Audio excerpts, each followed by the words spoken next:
د وړوکي اختر په رانږدې کېدو په جنوبي وزیرستان کې په بازارونو کې د خلکو روایتي ګڼه ګوڼه زیاته شوې ده، خو سږکال د زیاتې ګرانۍ اثرات د وزیرستان په بازارونو کې هم محسوسېږي.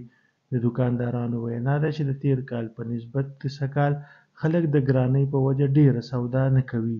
داسې تېر کال چې ګورې او دې کال چې ګورې که نه، سوداګانې کې ډېر فرق دی، ځکه چې کم شی مخکې مونږ اخیستلو هغه اوس دوګونه زیات شوی دی.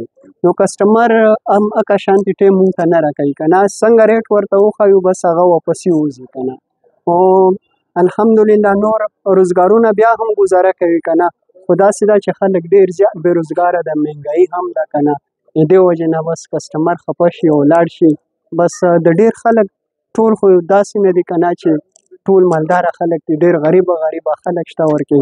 په جنوبي وزیرستان کې خلک د اختر لپاره جامې، څپلۍ، څادر یا واسکټونه او نور قسم څیزونه اخلي، خو دوکانداران او خریدار دواړه د ګرانۍ نه سر ټکوي.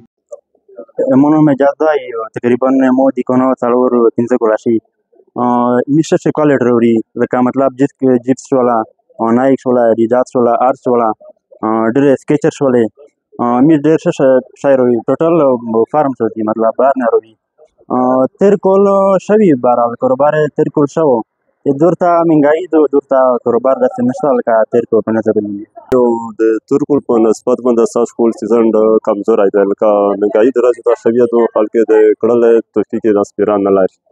د مقامي دوکاندارانو وینا ده نور کله به د اختر په رارسېدو د دوی نه خلکو ډېره سودا کوله او سږکال د زیاتې ګرانۍ په وجه که هر څو په بازارونو کې د خلکو رش دی، خو د ګرانۍ په سبب د دوی په کاروبار خراب اثرات پرېوتي دي. جنوبي وزیرستان نه ملګري رپورټر نورعلي وزیر سره حضرت یوسف، وحدت نیوز، پېښور.